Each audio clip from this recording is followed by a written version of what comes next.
La Biblia menciona en diferentes pasajes a seres de gran estatura, entre 3 y 4 metros, y características especiales como que tenían más dedos que los comunes a la especie humana. ¿Quiénes eran? ¿Cuál es su origen? ¿Eran seres humanos normales? Porque nunca más volvieron a aparecer en la historia. Son muchas las investigaciones emprendidas para responder a estos interrogantes que continúan sorprendiendo y conmoviendo a muchos, sin resultados concluyentes aún. La única fuente fidedigna y clara de información al respecto ha sido y sigue siendo la Biblia. Aconteció que, cuando comenzaron los hombres a multiplicarse sobre la faz de la tierra, y les nacieron hijas, que viendo los hijos de Dios que las hijas de los hombres eran hermosas, tomaron para sí mujeres, escogiendo entre todas. Y dijo Jehová: no contenderá mi espíritu con el hombre para siempre, porque ciertamente él es carne, mas serán sus días 120 años.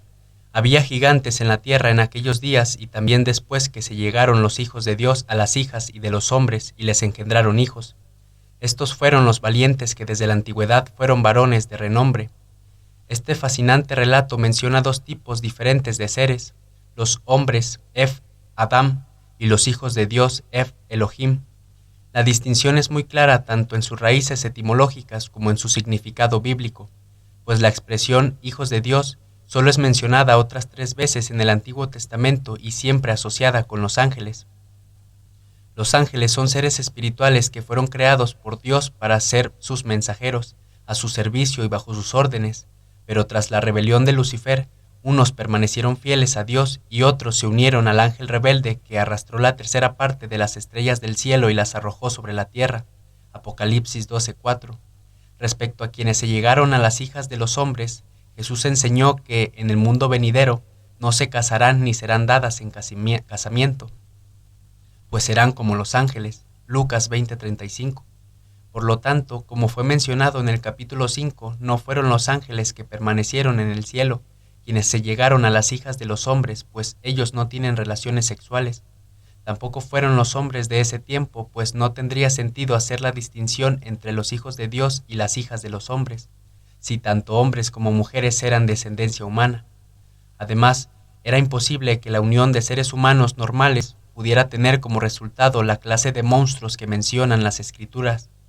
Finalmente, la Biblia solo se refiere literalmente a los hombres como hijos de Dios, a partir del momento en que ponen su fe en Cristo, y ese no es el caso ni el contexto de Génesis 6:1.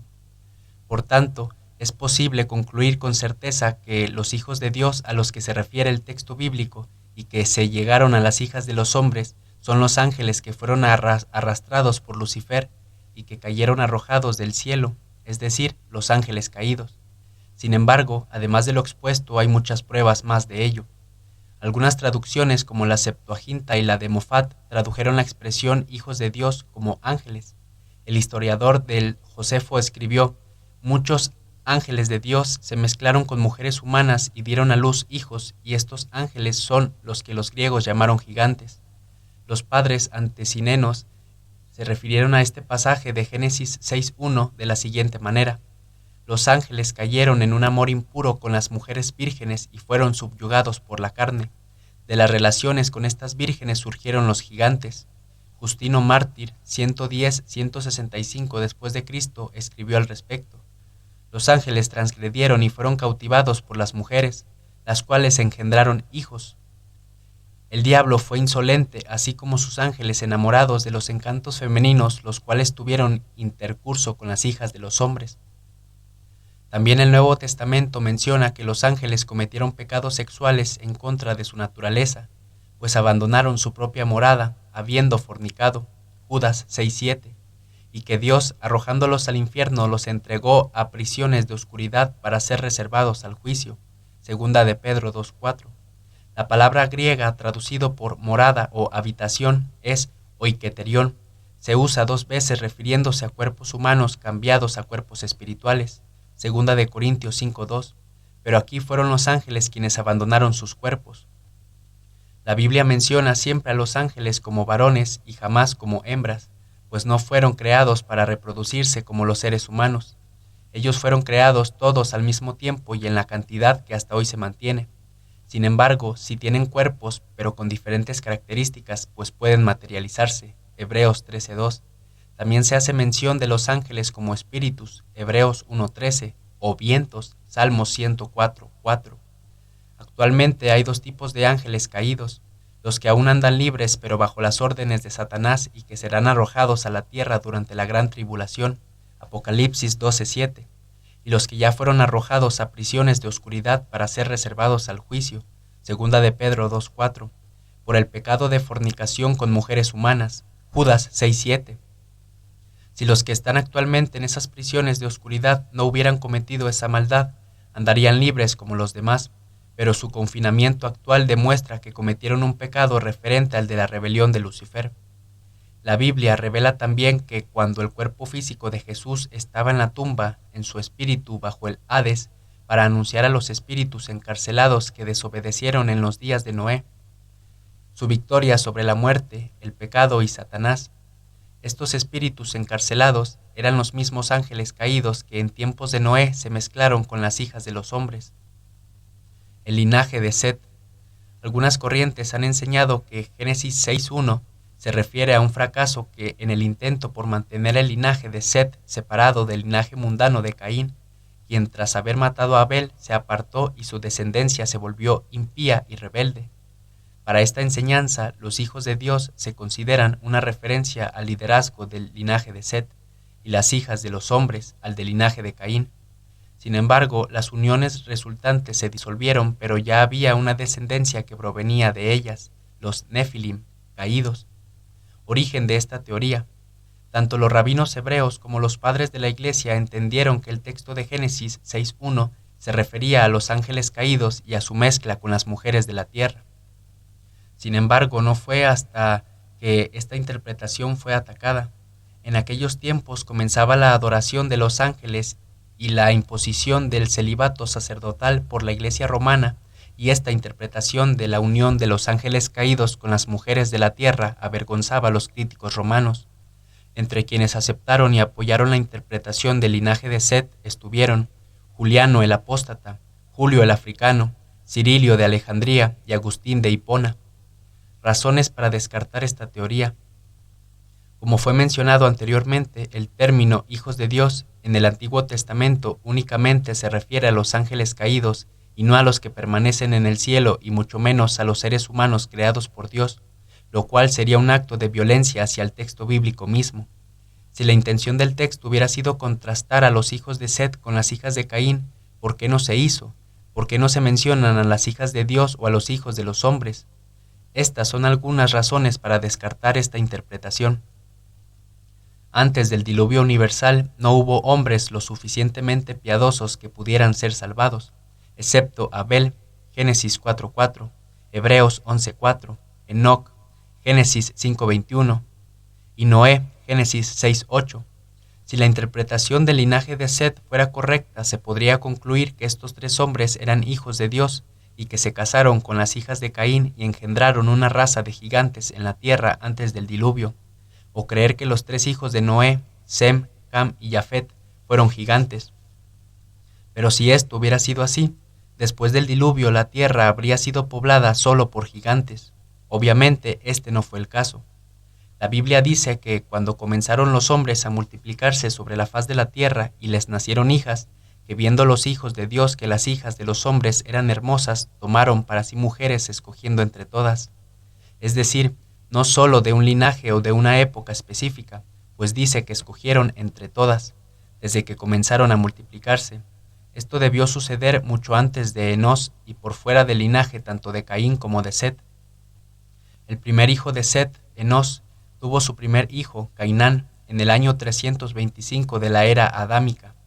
Así que el tiempo del matrimonio de los hijos de Dios desaprueba la teoría de que estos eran del linaje de Set, pues no se puede afirmar que antes de Enós no hubieran nacido las hijas de los hombres, pues si no, ¿de dónde llegaron las esposas de Caín, Set, Enoc y los demás? La palabra hebrea usada para hombres es Adham, la cual se usa de manera genérica, involucrando a hombres y mujeres y no solo las descendencias de Set y Caín, pues para la época del diluvio ya se habían desarrollado los demás linajes de los otros muchos hijos de Adán y Eva. Finalmente, tales uniones o matrimonios entre los hijos de Dios y las hijas de los hombres, mujeres no piadosas, no pudieron llevarse a cabo en los últimos 600 años antes del diluvio, pues ya la maldad de los hombres era mucha en la tierra. Génesis 6:5. Es decir, la contaminación de la humanidad en el momento del diluvio venía ya de mucho tiempo atrás, y no solo del linaje de Caín, sino de todos los linajes sobre la faz de la tierra. Solo Noé fue el único varón justo y genéticamente puro en aquel tiempo. Génesis 6:8. Los hijos de Noé fueron salvados del juicio divino en el arca, en tanto que los demás descendientes de Adán y Eva, incluidos los linajes de Caín y los demás que provenían de Set, murieron en el diluvio. La Biblia afirma que había gigantes en la tierra en aquellos días antes del diluvio, y también después que se llegaron los hijos de Dios a las hijas de los hombres y les engendraron hijos. Génesis 6:4. Este después no se refiere solo al hecho de las uniones entre los hijos de Dios y las hijas de los hombres, o del nacimiento de los descendientes de tales uniones, sino al tiempo en el que generaciones de gigantes aparecieron y contaminaron a la humanidad, y que fue la razón por la que Dios envió el diluvio en tiempos de Noé. Así que después se refiere al diluvio, y por lo tanto los hijos de Dios no podían ser descendientes de Set, pues su linaje continúa a través de Noé. Pero con las hijas de Caín, que se supone eran las hijas de los hombres, la historia es diferente. El linaje de Caín, tanto varones como mujeres, pereció en el diluvio, así que después del diluvio no hubo hijas de Caín con las que los hijos de Dios se llegaran. La Biblia no da razón alguna para creer que la declaración que viendo los hijos de Dios que las hijas de los hombres eran hermosas, esté limitada solo a las hijas de Caín. Hubo otras familias que también tuvieron hijas, tanto antes como después del diluvio, y que también fueron hijas de los hombres. Durante los 1656 años antes del diluvio, periodo en el que Caín y Set vivieron, debieron haber existido entre 150,000 y 500,000 personas. Es difícil pensar que la mitad de la población fueran hijas de Dios y la otra mitad no, o que hayan estado limitadas a solo dos líneas familiares, la de Caín y la de Set. Las simples expresiones de los hijos de Dios y las hijas de los hombres indican dos clases diferentes de grupos, uno de Dios y el otro de los seres humanos. Set no era Dios, así que ¿por qué llamarlos hijos de Set? Estos seres, productos de la unión de los hijos de Dios y las hijas de los hombres, fueron llamadas valientes, guerreros poderosos y varones de renombre. Génesis 6:4. Pero no se hubieran destacado de tal manera en ese tiempo si sus padres hubieran sido simplemente humanos o personas piadosas. Otra dificultad surge al ser el producto solo de varones y no se mencionan a las hijas de Dios, ni se habla de ellas como mujeres de renombre, planteando el interrogante de si hubiera alguna deficiencia cromosómica, como la existencia de solo cromosomas Y disponibles en ese linaje. Los hijos de Dios y las hijas de los hombres. Sin duda, el pasaje de Génesis 6:1 es uno de los más controversiales en la Biblia, pues el punto de debate es tratar de identificar cómo se dio la unión entre los hijos de Dios y las hijas de los hombres. Habiendo descartado la teoría del linaje de Set, la otra línea de interpretación tiene que ver con las descendencias de Adán y Eva, quienes procrearon muchos hijos e hijas. Génesis 5:1. En aquel tiempo no había prohibición alguna para casarse entre familiares, así que los hijos e hijas de Adán y Eva se casaron entre sí para multiplicar el género humano y poblar la tierra. Mientras Génesis 5 describe la descendencia de Adán, Génesis 6:1 se concentra solo en las hijas de los hombres, es decir, las hijas de Adán. Al mencionar que cuando comenzaron los hombres a multiplicarse sobre la faz de la tierra y les nacieron hijas, la Escritura está afirmando que desde que los descendientes de Adán y Eva, incluidos los linajes tanto de Set como de Caín, se empezaron a unir y multiplicar, entre las nuevas generaciones también les nacieron hijas, y a partir de entonces los hijos de Dios o ángeles caídos se fijaron en ellas. Los hijos de Dios. Ya se ha mencionado que la expresión los hijos de Dios de Génesis 2 se usa en el Antiguo Testamento para referirse a los ángeles, tanto buenos como malos o caídos. Génesis 6:2, Job 1:6.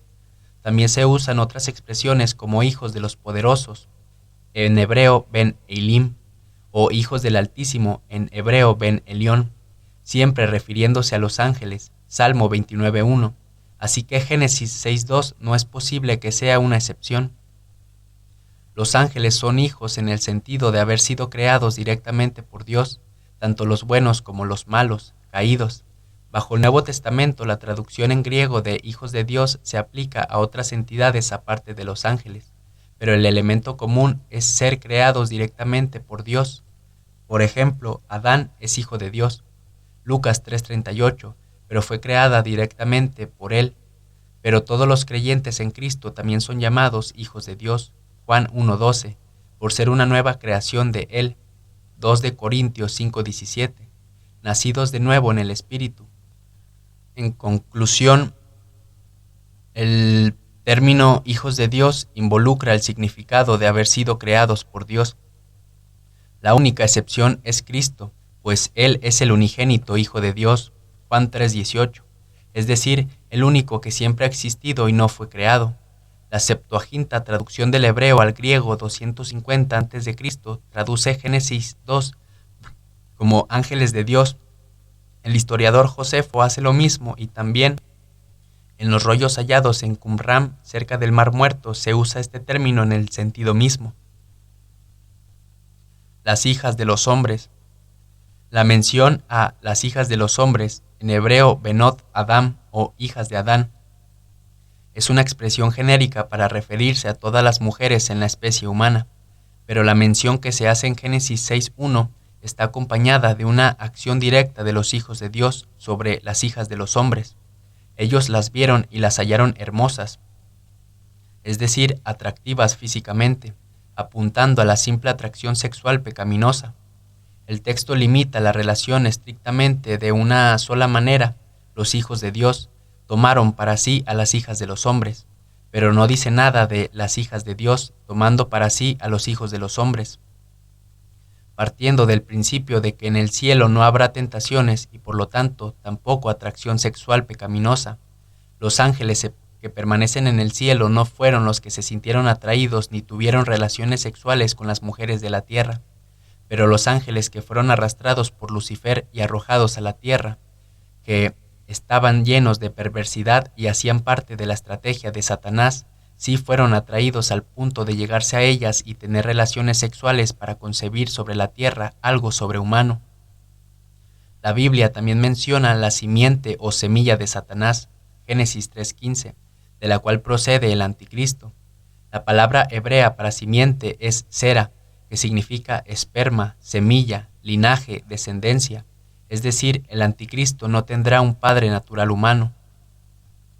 De alguna manera, Satanás usará a una mujer humana para atraer al anticristo al mundo, de la misma manera como Cristo vino al mundo, de una manera sobrenatural.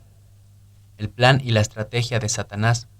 Algunos de los ángeles caídos tomaron para sí mujeres, escogiendo entre todas, Génesis 6:2.